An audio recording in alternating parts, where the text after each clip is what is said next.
ஓம் சாந்தி. இந்த பட்டியின் இன்று 28வது நாளாகும். அப்படியானால் இன்று இருக்கும் 2 முரளிகளில் முதல் முரளி 17 பிப்ரவரி 2004. இதில் பாபா சிவ ஜெயந்தி திருவிழா நாளில் குறிப்பாக உலக சேவையின் மீது கவனம் செலுத்தினார்.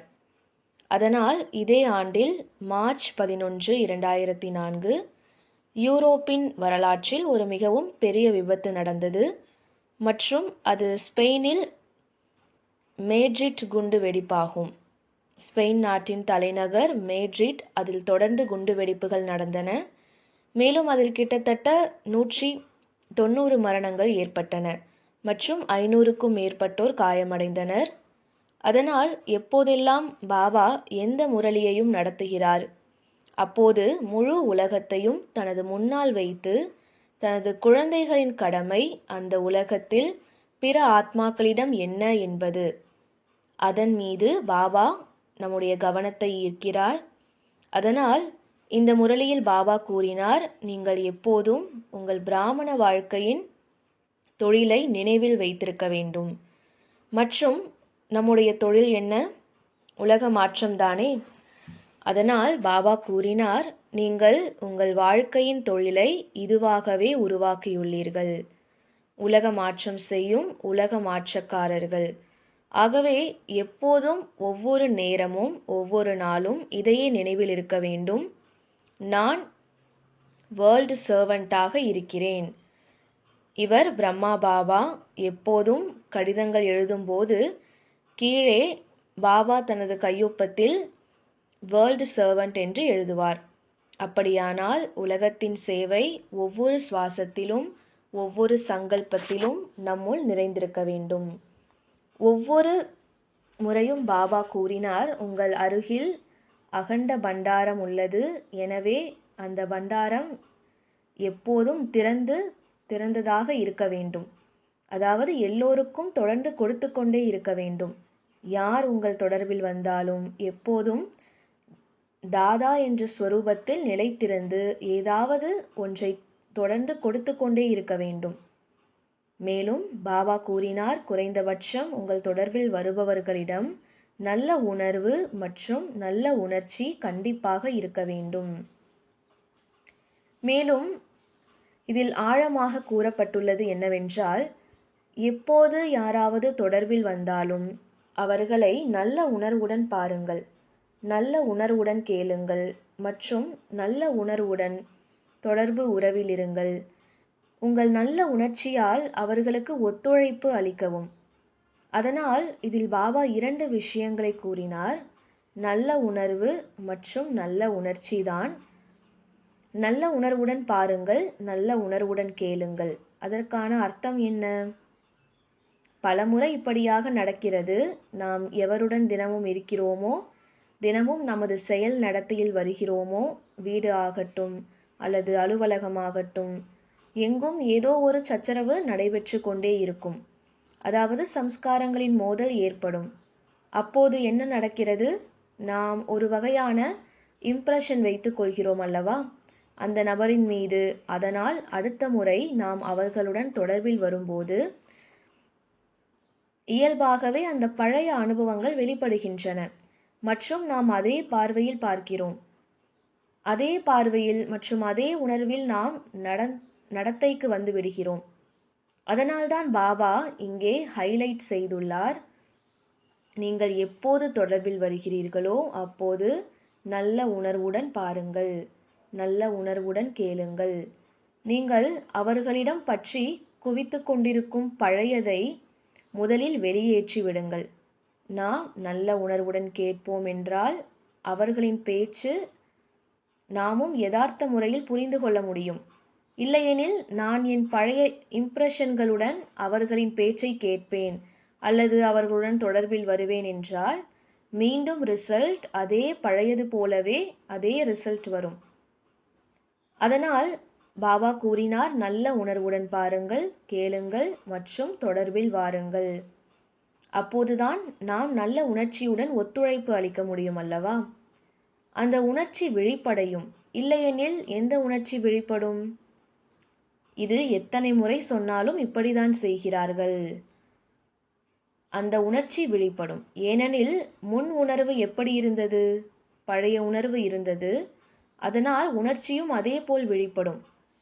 நாம் நல்ல உணர்வுடன் தொடர்பில் வருவோம், நல்ல உணர்வுடன் பார்ப்போம் என்றால் உணர்ச்சியும் ஒத்துழைப்பு உணர்ச்சியாக வெளிப்படும். பிறகு பாபா சிவராத்திரி பிறந்தநாள் விழாவின் சிறப்பு ஸ்லோகனை கூறினார். அதாவது, ஒத்துழைப்பாளர்களாக ஆகுங்கள், அனைவருக்கும் ஒத்துழைப்பு அளியுங்கள் மற்றும் மற்றவர்களையும் உங்கள் ஒத்துழைப்பாளராக ஆக்குங்கள். இதில் உதாரணமாக முதல் திருவிழா நடைபெறும் போது, கொண்டாட்டம் நடைபெறும் போது இனிப்புகள் கொடுக்கிறார்கள் அல்லவா? அதனால் இங்கே பாபா தில்குஷ் இனிப்பு பற்றி கூறினார். எல்லோருக்கும் தில்குஷ் இனிப்பு கொடுங்கள், அதாவது எல்லோருடைய இதயத்தையும் மகிழ்ச்சியாக்குவது. எல்லோருடைய இதயத்தையும் மகிழ்ச்சியாக எப்படி செய்யலாம்? அவர்களை புகழ்ந்து அவர்களுக்கு பரிசுகள் கொடுத்து. இப்படியாக பாபா கூறினார். நல்ல உணர்ச்சியால் எப்போது நம்முடைய வைப்ரேஷன் நல்லதாக தொடர்ந்து இருக்கும் போது தானாகவே அந்த ஆத்மாவிற்கு அது டச்சிங் ஆகும். அந்த ஆத்மா மகிழ்ச்சியாக ஆரம்பிக்கும். அதுவே உண்மையான தில்குஷ் இனிப்பு கொடுப்பதாகும். பின்னர் பாபா இதில் இதையும் கூறினார். நீங்கள் தானே அந்த மகிழ்ச்சி நிலைமையில் இருப்பீர்கள் என்றால் தானாகவே அந்த வைப்ரேஷன்கள் பரவும். மிக அதிகமாக கம்பீரமாகவும் இருக்கக்கூடாது.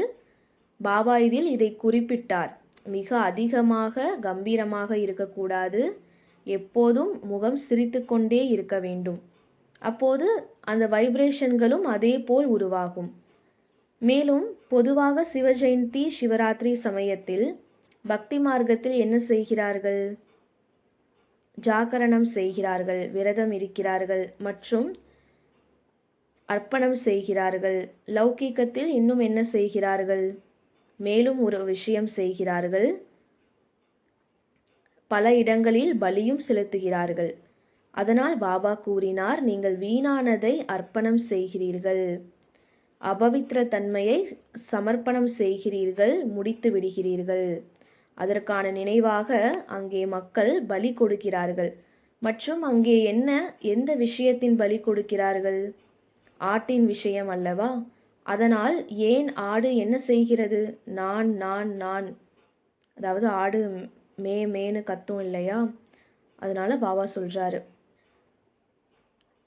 ஏனெனில் அது நான் என்ற சொல்லை மீண்டும் மீண்டும் சொல்கிறது. அதனால் பாபா கூறினார், இங்கே உள்ள ஆன்மீக ரகசியம் என்னவென்றால், எந்த ஆத்மா இந்த தேகபானில் வந்து விட்டதோ, நான் என்று வந்து நான் பானத்தின் உணர்வில் வந்து விட்டதோ, அந்த நான் பானத்தை பலி கொடு.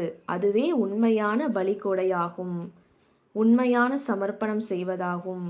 மேலும் இதில் பாபா இன்னும் சிறிது ஆழமாக சென்றார். என்னவென்றால், தேகபான் நான் பானத்தை விழிப்படைய செய்கிறது மற்றும் இந்த தேக பானத்திலிருந்து தேக அபிமானம் வருகிறது மற்றும் தேக அபிமானம் அனைத்து விகாரங்களின் விதையாகும். மேலும் இந்த நான் பானத்தில் கூட 2 வகைகள் கூறப்பட்டுள்ளன. ஒன்று சாதாரண நான், அது கிராஸ் நிலைமையில் வெளிப்படையாக தெரியும். உதாரணமாக, நான் தேகம் அல்லது தேகத்தின் தொடர்புகள் இவை எனது, அல்லது இந்த பொருட்கள் இவை அனைத்தும் எனது. இந்த நான் பானம், இந்த எனது பானம், இது சாதாரணமாக மிகவும் மேல்நிலையிலான மேற்பரப்பு நிலையில் தெரிகிறது. ஆனால் இதைவிடவும் ஆழமானது ராயல் நான். அது சூட்சுமமான ரூபத்தில் வரும். அது என்னவென்றால், எனது சிறப்புகள், எனக்கு ஞானம் நன்றாக புரிகிறது, ஞானத்தை நான் நன்றாக விளக்க முடியும், என்னை இல்லாமல் இந்த வேலை நடைபெற முடியாது, என்னை முன்னால் வைக்க வேண்டும். இதை நாம் வாயால் பேசாமல் இருக்கலாம், ஆனால் மனதில் அந்த சங்கல்பங்கள் சூட்சுமமாக தொடர்ந்து எழுகின்றன. அதனால் இதுவே ராயல் நான் பானமாகும். அதனால் பாபா கூறினார், இந்த வருடத்திற்கு ஒரு சிறப்பு வரம் கிடைத்துள்ளது. 2004ஆம் ஆண்டு பாபா இந்த முரளியை நடத்திய போது அந்த ஆண்டிற்கு ஒரு சிறப்பு வரத்தை அளித்தார். என்னவென்றால், இந்த ஆண்டில் குழந்தைகள் என்ன செய்ய விரும்புகிறார்களோ அவர்களுக்கு கூடுதல் உதவி கிடைக்கும்.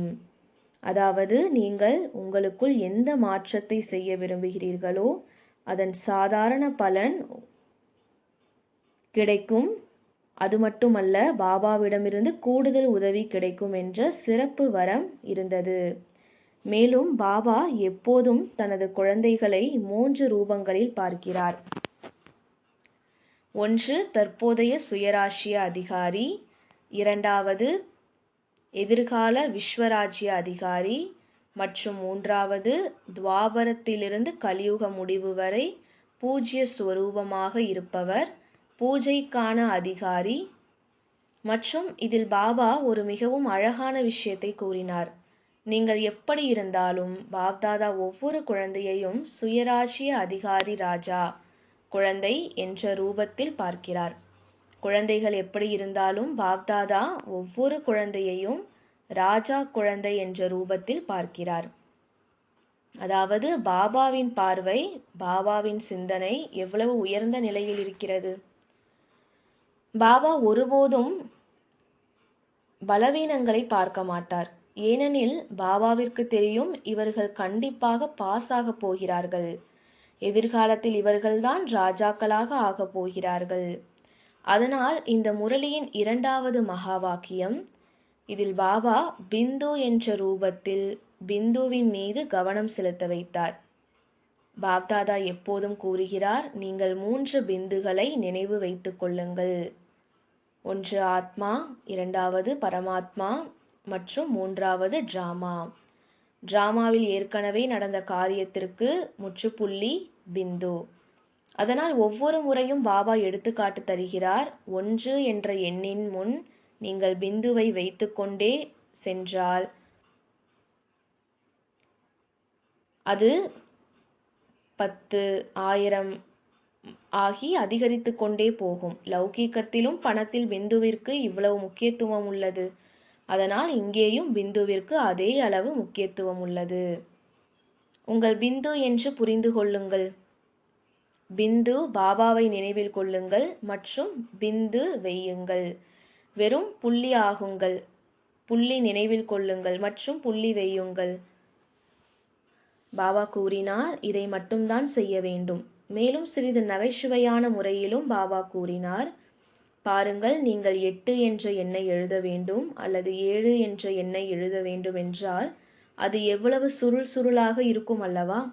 மேலும் நேரமும் எடுக்கிறது. ஆனால் புள்ளி வைப்பதற்கு 1 வினாடி. அதனால் மிகவும் எளிதானது புள்ளி வைப்பது. ஆனால் என்ன நடக்கிறது? அதே மிகவும் எளிதானது சில நேரங்களில் சூழ்நிலைகள் வரும்போது அந்த புள்ளி வைப்பதற்கே மிகவும் நேரமாகிறதல்லவா? அதனால் இப்போது நாம் ஒரு சிறிய ஆக்டிவிட்டி செய்வோம். இதில் சுய பிரதிபலிப்பு உள்ளது. அதாவது ஒவ்வொரு சூழ்நிலையும் சொல்லப்படும். அதில் நீங்கள் உங்கள் புத்தகத்தில் மட்டும் எழுத வேண்டும். உதாரணமாக ஒரு பாயிண்ட் சொல்லப்படும். கோபம் வந்தது. அப்போது கோபம் வந்தால் அதில் என்ன உள்ளது? அந்த 3 டாட்ஸ், ஒன்று ஆத்மா, இன்னொன்று பரமாத்மா மற்றும் 3வது டிராமா.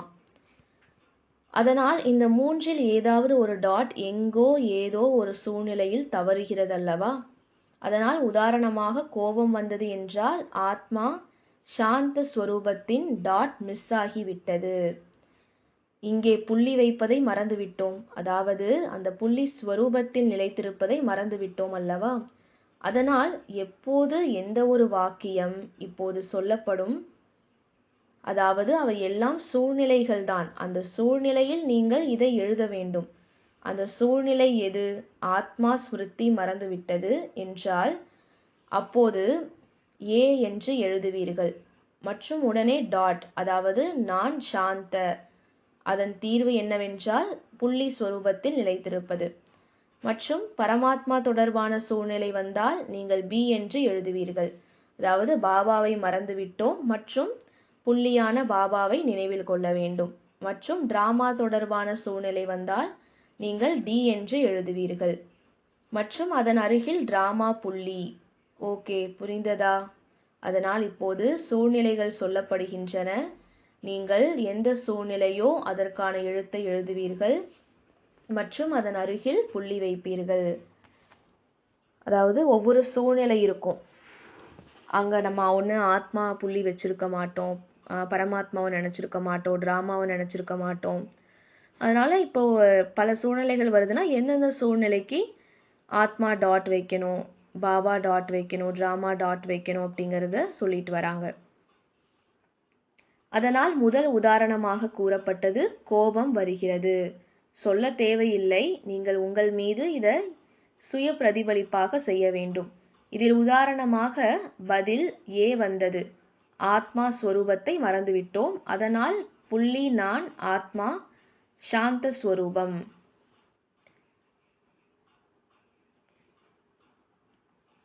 டாட் அடுத்தது மிகவும் தனிமையாக உணரப்படுகிறது.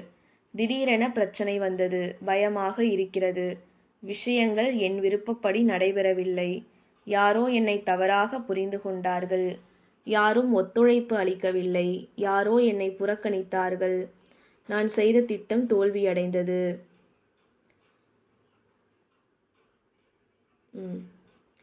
அப்போ இதுக்கு என்ன நம்ம புள்ளி வைக்கணும்? இந்த மாதிரி சூழ்நிலைகள் ஒவ்வொன்றும் வரும்போது அதுக்கேற்ற புள்ளிகள் நம்ம வச்சுட்டே வரணும். அதனால் இப்போது அடுத்த முரளி இல்லை, இது சுய பிரதிபலிப்பு தான்.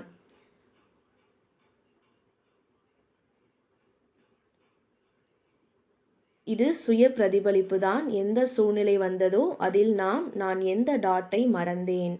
பரமாத்மா பிந்துவை மறந்திருந்தால் உடனே பரமாத்மா பிந்துவை நினைவில் கொள்ள வேண்டும். ட்ராமா பாயிண்டை மறந்திருந்தால் ட்ராமா ஃபுல் ஸ்டாப் வைக்க வேண்டும். அதனால் அடுத்த முரளி மார்ச் 5, 2004. முரளியின் தலைப்பு பலவீனமான ஆத்மா சம்ஸ்காரங்களை சம்ஸ்காரமாக மாற்றி உண்மையான ஹோலி கொண்டாடுங்கள். அப்போதுதான் உலக மாற்றம் ஏற்படும். அதனால் முதல் முரளி சிவஜெயந்தி மற்றும் சிவராத்திரி, அதன் பின் வந்தது ஹோலி அல்லவா? இந்த இரண்டின் முக்கியத்துவம் என்ன தொடர்பு? என்ன சிவராத்திரி அல்லது சிவஜெயந்தி? ஆத்மா இருளில் அல்லது அறியாமையில் இருந்ததை பரமாத்மா உள்ளிருந்து அதை விழிப்படைய செய்தார். உள்ளார்ந்த விழிப்பு. அதனால் அதன் பின் ஆத்மாவின் குணங்கள் அல்லது நேர்மையான தன்மைகள் உலகத்தில் பரவத் தொடங்கும். அதனால் உள்ளார்ந்த விழிப்பு வெளிப்புற மாற்றத்தை கொண்டு வரும். இதில் பாபா கூறினார், நான் எப்போதும் என் குழந்தைகளை ராஜா ரூபத்தில் பார்க்கிறேன். நீங்கள் எல்லோரும் என் ராஜ குழந்தைகள் மற்றும் ராஜ சிம்மாசனத்தில் உட்காருகிறார்கள். அதனால் இங்கே 3 சிம்மாசனங்களை பற்றி கூறப்பட்டுள்ளது. ஒன்று நம்முடைய புருவங்களுக்கு நடுவில் இருக்கின்றது. இரண்டாவது எதிர்கால விஸ்வராஜ்ய சிம்மாசனம். மூன்றாவது பரமாத்மாவின் இதய சிம்மாசனம். எப்போதும் சுயராசிய அதிகாரியாக இருப்பவர்கள் இங்கேயே அவர்கள்தான் எதிர்காலத்தில் விஸ்வராஜ்ய அதிகாரியாக ஆக முடியும். மேலும் பாபா கூறினார், பரமாத்மா உள்ளத்தில் சிம்மாசனத்தில் அமர்ந்திருப்பவர்கள் உங்களை போன்ற பாக்கியசாலி குழந்தைகளுக்கு வேறு யாருக்கும் கிடைக்க முடியாது. உலகத்தில் இவ்வளவு மக்கள் உள்ளனர், ஆனால் உங்களுக்கே அந்த பரமாத்மாவின் இதய சிம்மாசனம் கிடைத்துள்ளது. மேலும் பாபா கூறினார், நான் என் ஒவ்வொரு குழந்தையையும் முழுமையான அதிகாரியாக ஆக்கியுள்ளேன், சர்வ அதிகாரியாக ஆக்கியுள்ளேன். ஆனால் என்ன நடக்கிறது? சில சமயம் குழந்தைகள் அந்த நிலையை மறந்து விடுகிறார்கள்.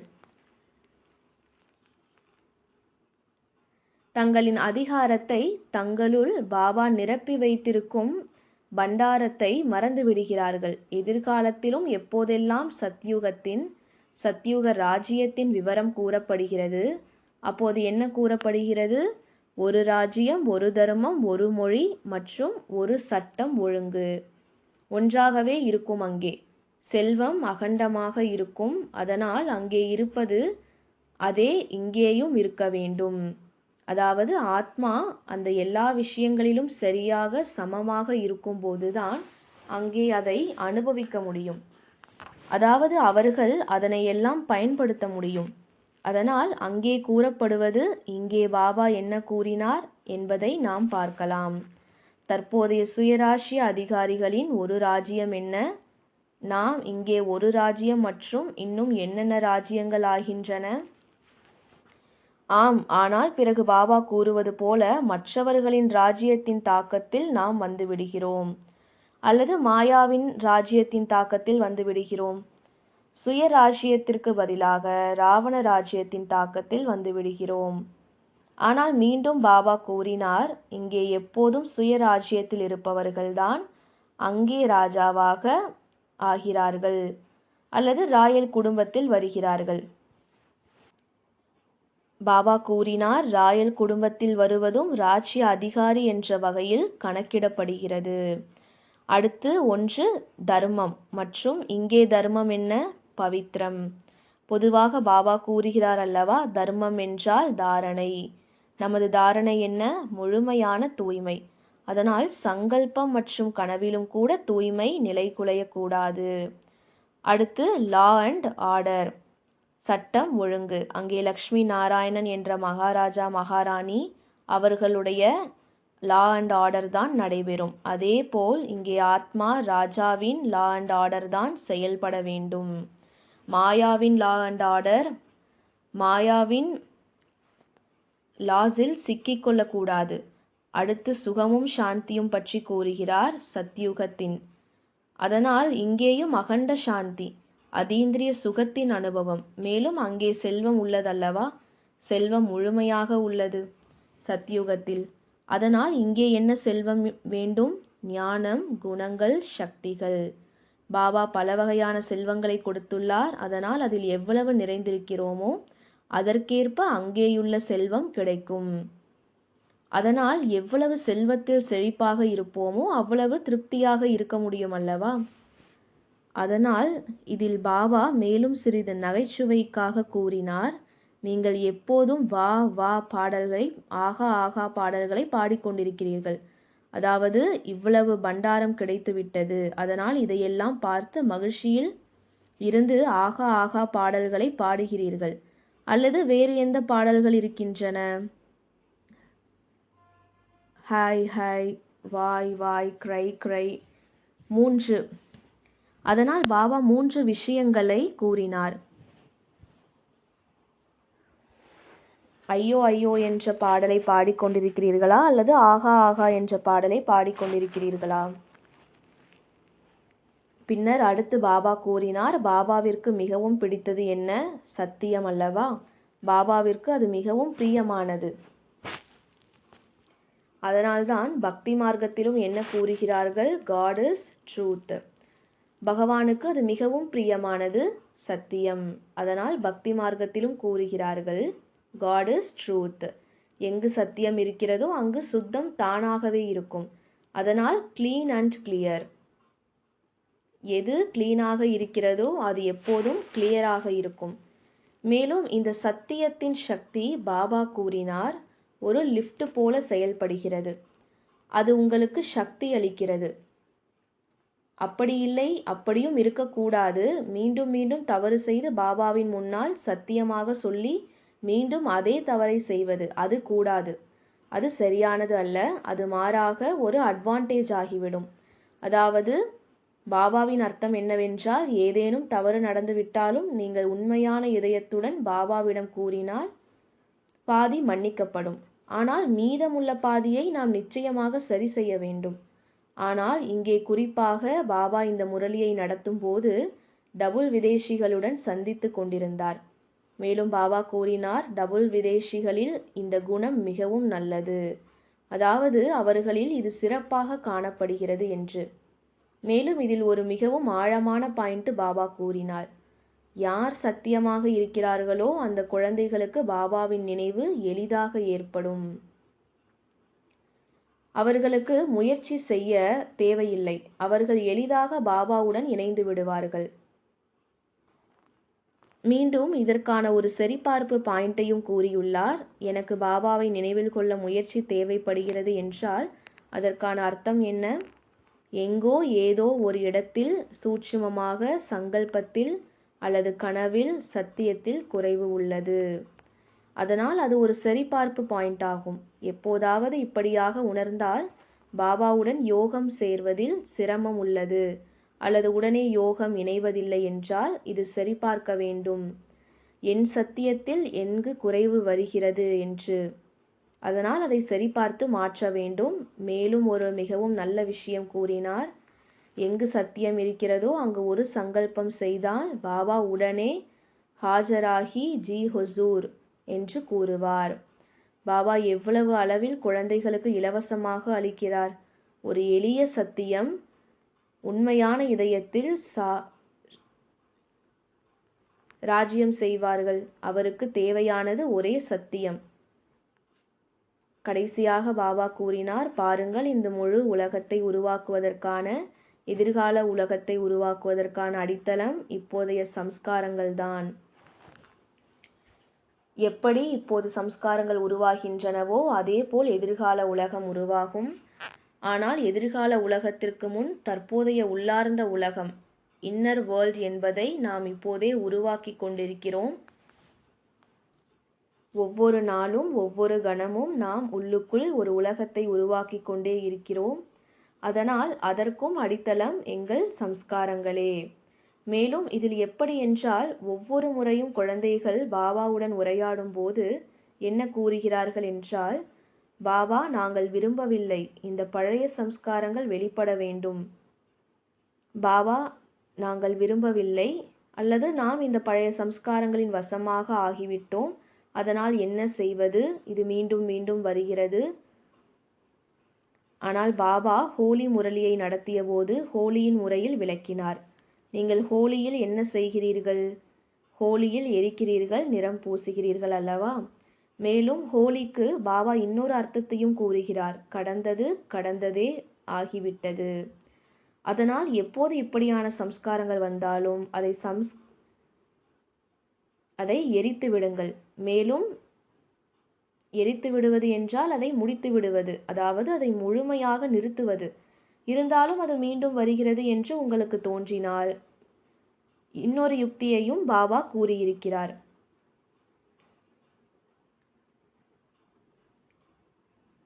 எப்போது சம்ஸ்காரத்தின் வசமாக ஆகிறீர்களோ அப்போது அதை மனதில் எடுத்துக்கொள்கிறீர்கள். அப்போதுதான் அந்த உணர்வில் அல்லது அந்த வசத்தில் சென்று விடுகிறீர்கள். ஆனால் உங்கள் இதயத்தில் ஏற்கனவே பாபா உட்கார்ந்திருக்கிறார். பாபா உட்கார்ந்திருக்கிறார் என்றால் அது எப்படி வந்து உட்கார முடியும்? இரண்டிலும் ஒன்றே உட்கார முடியுமா? ஆனால் பாபா கூறுகிறார், அது உட்கார்ந்தால் பாபாவுக்கு இடம் கிடைக்காது உட்காருவதற்கு. அதனால் பாபா கூறினார், அது கூட புள்ளிதான். அதனால் பாபா கூறுகிறார், நீங்கள் அதை அழைக்கிறீர்கள் என்றால் எனக்கு இடம் காலி செய்ய வேண்டி வரும். அதனால் பாபாவின் அர்த்தம் என்னவென்றால், நீங்கள் அதை அழைக்கும் போது எனக்கு இடம் காலி செய்ய வேண்டும். ஏனெனில் நீங்கள் அதை உங்கள் சொத்து என்று நினைக்கிறீர்கள். அப்படி இருக்கையில் நான் உங்கள் சொத்தை எப்படி எடுத்துக்கொள்வேன்? அதனால் இதில் பாபா கூறியது என்னவென்றால், முதலில் நீங்கள் உங்கள் மனதில், உங்கள் உள்ளத்தில் இந்த உணர்வை கொண்டு வர வேண்டும். அது எனது அல்ல. அந்த சம்ஸ்காரம், அந்த பழைய தன்மை, அது உங்களுடையதல்ல. நீங்கள் இதை ஏற்கும் வரை அது போகாது. இல்லை, அது மீண்டும் மீண்டும் வரும். அந்த விஷயம் அல்லது அந்த சம்ஸ்காரம், ஏனெனில் நாம் அதை நம்முடையது என்று ஏற்றுக்கொண்டுள்ளோம். என் சம்ஸ்காரம், என் நேச்சர். நீங்கள் அதை நீக்கவில்லை என்றால், அந்த என்னுடையது என்ற உணர்விலிருந்து நீக்கவில்லை என்றால் அது போகவும் மாட்டாது. மேலும் இங்கே பாபா கூறினார், பழைய சம்ஸ்காரங்கள் தவறுதலாக வந்தாலும் இதயத்திலிருந்து சொல்லுங்கள், பாபா பாபா. முடிந்தது, புள்ளி வைக்கப்படும். அதனால் இப்போது சிறிது நேரத்திற்கு அனைவரும் கண்களை மூடுவோம் மற்றும் உங்கள் வாழ்க்கையில் எந்தெந்த சூழ்நிலைகளில் அந்த பழைய சம்ஸ்காரங்கள் வெளிப்படுகின்றன. நாம் விரும்பவில்லை அது வர வேண்டாம் என்று, ஆனால் அது வருகிறது. அந்த சூழ்நிலையை அல்லது சம்ஸ்காரத்தை ஒரு முறை உங்கள் முன்னால் பார்க்கவும், சாட்சியாக இருந்து பார்க்கவும். இது எனது சம்ஸ்காரம் இல்லை, இது வேறு, நான் வேறு. இந்த சம்ஸ்காரத்திற்கு நான் விடையளிக்கிறேன். இதயத்திலிருந்து சொல்லுங்கள், பாபா, இப்போது என் இதயத்தில் பாபா மட்டும்தான் இருக்கிறார்.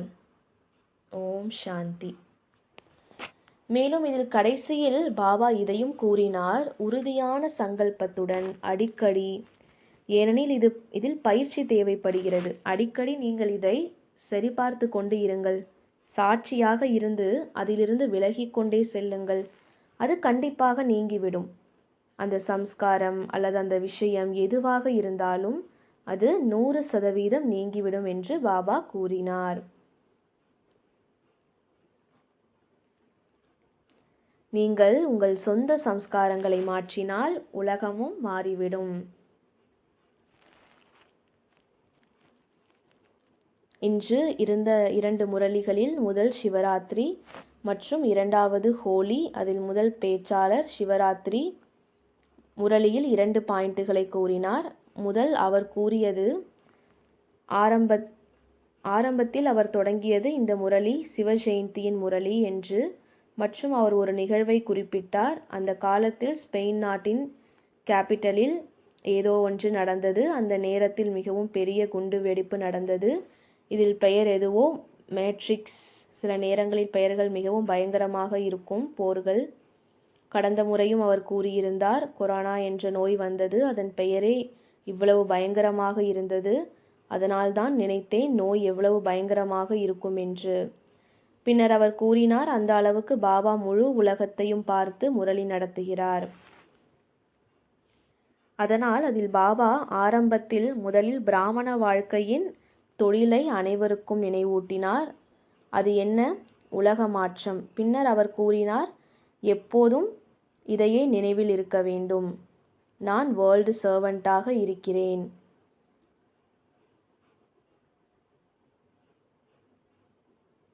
அடுத்தது, நாம் நல்ல உணர்வுடன் கேட்போம், பார்ப்போம் மற்றும் ஒத்துழைப்பு கொடுப்போம்.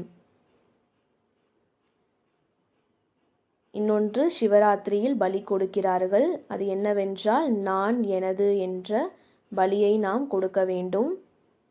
தேக பானத்திலிருந்து தான் தேக அபிமானம் வருகிறது. தேக அபிமானத்திலிருந்து தான் விகாரங்கள் வருகிறது. ஆகையால் நாம் தேக பானத்தை, நான் எனது என்ற தேக பானத்தை விட்டுவிட வேண்டும். அந்த தேக பானத்தில் 2 விஷயங்கள் கூறினார். ஒன்று ராயல் நான், இன்னொன்று சாதாரணமான நான். சாதாரணமான நானை நாம் கண்டுபிடித்து அழித்து விடலாம், ஆனால் இந்த ராயல் நான் மிகவும் பயங்கரமானது. அடுத்ததாக பாபா இந்த முரளியில் ஒரு வரத்தை அளித்தார். இந்த ஆண்டில் குழந்தைகள் என்ன செய்ய விரும்புகிறார்களோ அதற்கு கூடுதல் உதவி கிடைக்கும் என்று. பின்னர் 3 ரூபங்களை பற்றி கூறினார். சுயராஜ்ய அதிகாரி, எதிர்கால விஸ்வராஜ்ய அதிகாரி மற்றும் பூஜ்ய ரூபம்.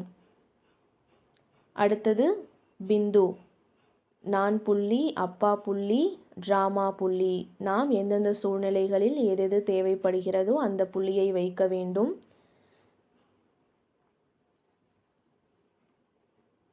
அடுத்தது ஐயோ ஐயோ என்று சொல்வதற்கு பதிலாக ஆகா ஆகா என்று சொல்ல வேண்டும்.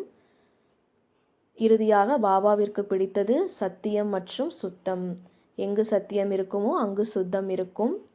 ஆகையால் சத்தியத்தில் குறைவு ஏற்படக்கூடாது. அதனை சோதனை செய்து முழுமையான சத்தியம் மிக்கவர்களாக மாற வேண்டும். நம்முடைய இதயத்தில் எப்பொழுது பழைய சம்ஸ்காரங்கள் இருக்கிறதோ அங்கு பாபாவிற்கு இடம் இருக்காது. ஆகையால் பழைய சம்ஸ்காரங்களை எரித்துவிட்டு நம்முடைய இதயத்தில் முழுமையான இடத்தை பாபாவிற்கு கொடுப்போம். நல்லது. ஓம் சாந்தி.